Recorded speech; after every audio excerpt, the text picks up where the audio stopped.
সবাই কেমন আছো? তো আজকে আমি মটন কষা বানাবো। তার জন্য মটন নিয়েছি 100 গ্রামের একটু বেশি।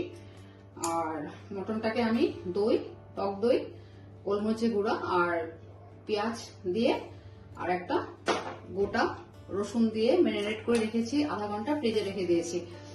তো দা হাউস কিচেন কর্নারে আমি চলে আসছি। আজকে মটনের রেসিপি বানাবো। আর মটনের যে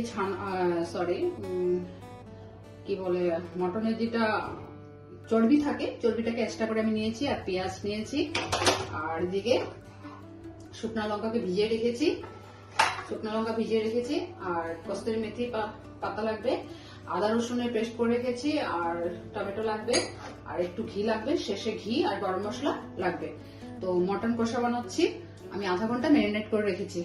গোলমরিচ গুঁড়া, দই আর একটা গোটা রসুন দিয়েছি। দেখুন, আধা ঘন্টা এটাকে রেখে দিয়েছি।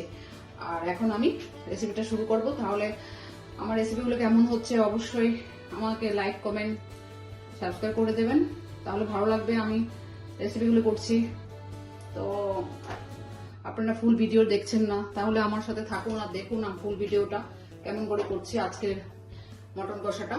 তাহলে আপনারা ফুল ভিডিও দেখবেন, তাহলে আমার খুব আনন্দ লাগবে, কারণ আমার রেসিপিগুলো ফুল দেখা হচ্ছে না। তাই বললাম প্লিজ একটু ফুল ভিডিওটা দেখবেন। তাহলে রাখছি, এখন আমি শুরু করব মটনটাকে। আমি গ্যাসটা ধরলাম, এখন আমি কড়াই বসাচ্ছি। তো মটনটা হবে মাস্টার্ড অয়েল বা সরষের তেল দিয়ে আমি করছি। দেখুন, এভাবে সরষের তেল দিয়েছি। সরষের তেল দিলাম, গরম হচ্ছে। গরম হলে আমি সেই মটনের চর্বি আর পেঁয়াজটাকে একসাথে ফ্রাই করব ফার্স্টে। ঠিক আছে, তাহলে দেখুন আমার তেলটা গরম হয়ে গেছে। মটনের চর্বিটা আর পেঁয়াজ দিয়ে দিচ্ছি। এবার পেঁয়াজ দিয়ে দিলাম। পেঁয়াজটা একটু ভাজা ভাজা হবে, একটু লাইট ফ্রাই হবে। হওয়ার পরে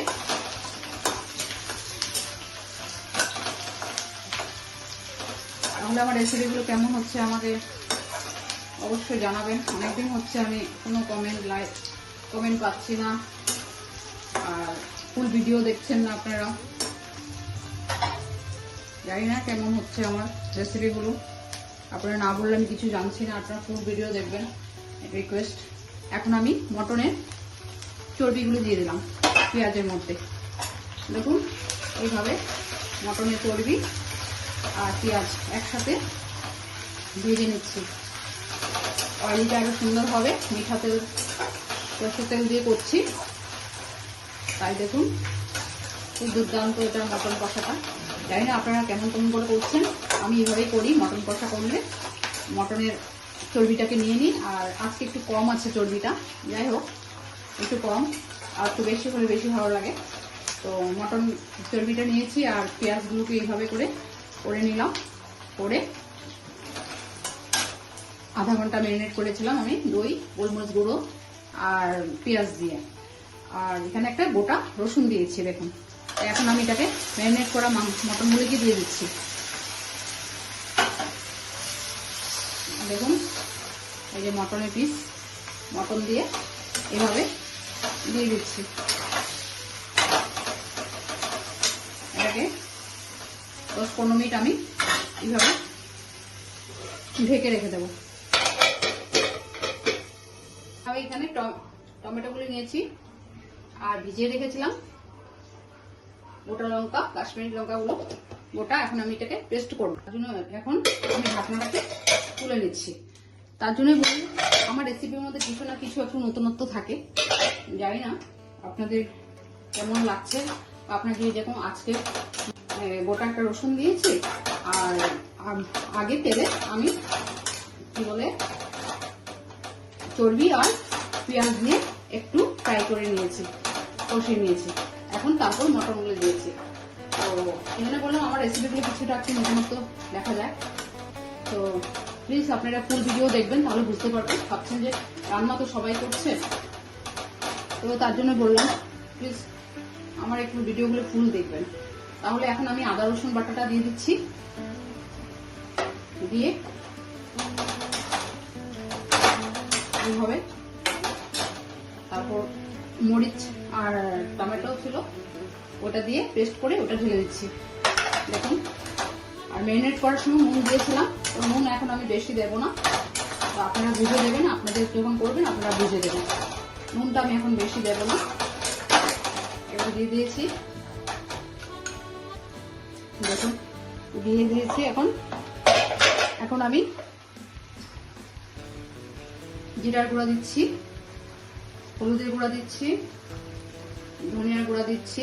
নুন বলেছি আগে ম্যারিনেট করার সময় দিয়েছি, যেন বেশি দিচ্ছি না। আপনারা বুঝে আপনাদের হিসাব মতন আপনারাও করবেন, ঠিক আছে? তাহলে এটা এরকম হলো। দিয়ে কালার মরিচ দিচ্ছি।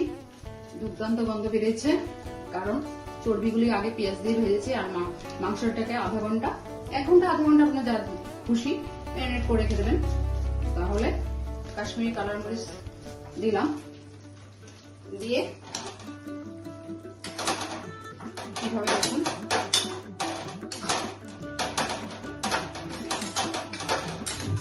কালারটা আসছে।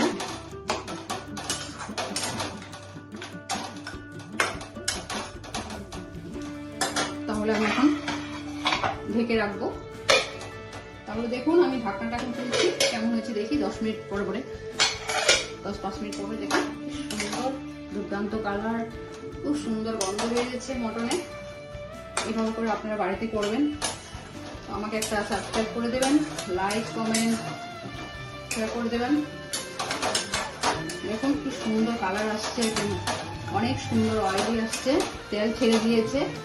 আর গোটা রসুনটা দেখুন কি ভালো লাগছে দেখে, কি সুন্দর, কারণ চর্বি ছিল, চর্বির জন্য অয়েলিটা আরো সুন্দর আসছে।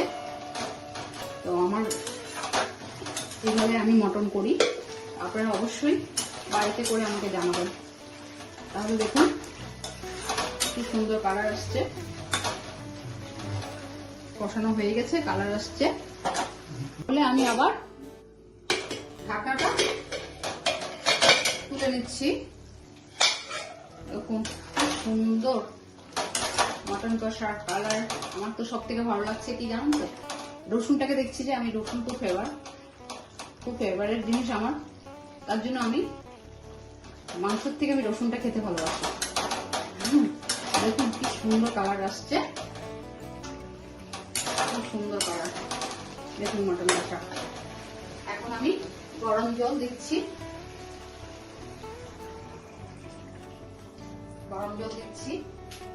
দিয়ে আমি আবার 10 মিনিট রাখবো। রেখে কস্তুরি মেথি পাতা দেবো, গরম মশলা দেবো আর ঘি দেবো লাস্টে। দেখুন মটন কষার কালার।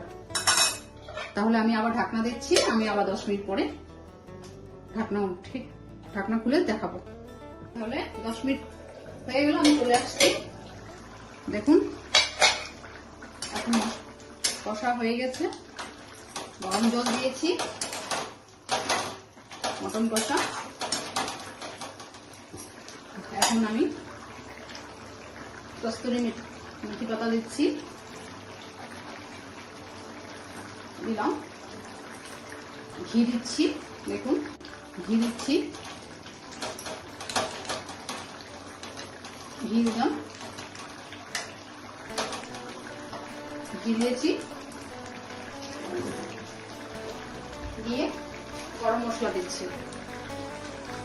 আমার রেসিপি কেমন হয়েছে আমাকে অবশ্যই জানাবেন। আমার মটন কষা ফিনিশিং।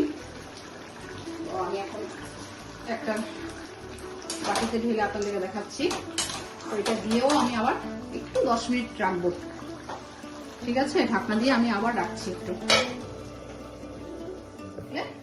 আমি এখন লাস্ট ঢাকনা তুলে নিচ্ছি। দেখুন আমার পুরা মটন কষাটা হয়ে গেছে। তো আপনারা অবশ্যই আমার ভিডিওটা ফুল দেখবেন, প্লিজ বলছি, ভিডিওটা ফুল দেখে আমাকে অবশ্যই জানাবেন আমার মটন কষা আজকে কেমন হয়েছে। একদম নতুনত্ব মটন কষা করেছি। এখন আমি ঢেলে দিচ্ছি, দেখুন। তাহলে আজকে আমার মটন কষা হয়ে গেল। আমি এখন ঢালবো, আপনার ভিডিওটা ফুল দেখবেন প্লিজ।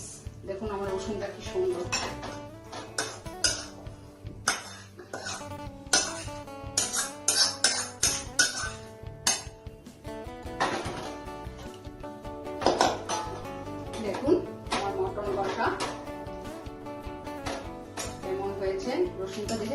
কত সুন্দর উপরে আসছে। আমি তো খুব ভালোবাসি, তাই এটাকে আমি বারবার নিয়ে আসছি। তাহলে আপনারা অবশ্যই আমার আজকে মটন কষা কেমন হলো আপনারা অবশ্যই আমাকে লাইক কমেন্ট করে জানাবেন। দেখুন আজকের মটন কষা। তাহলে আজকের রেসিপি এখানে আমি শেষ করলাম। Bye bye. থ্যাংক ইউ আমার রেসিপি দেখার জন্য, অশেষ ধন্যবাদ। আপনারা ফুল ভিডিও দেখবেন, আমার খুব আনন্দ লাগবে। এখন কিন্তু আমার আনন্দ হচ্ছে না, কারণ আপনারা ফুল ভিডিও দেখছেন না। প্লিজ প্লিজ আমার ভিডিওগুলি ফুল দেখবেন, আর আমাকে অবশ্যই কমেন্ট লাইক শেয়ার করে একটা সাবস্ক্রাইব করে দেবেন। ঠিক আছে।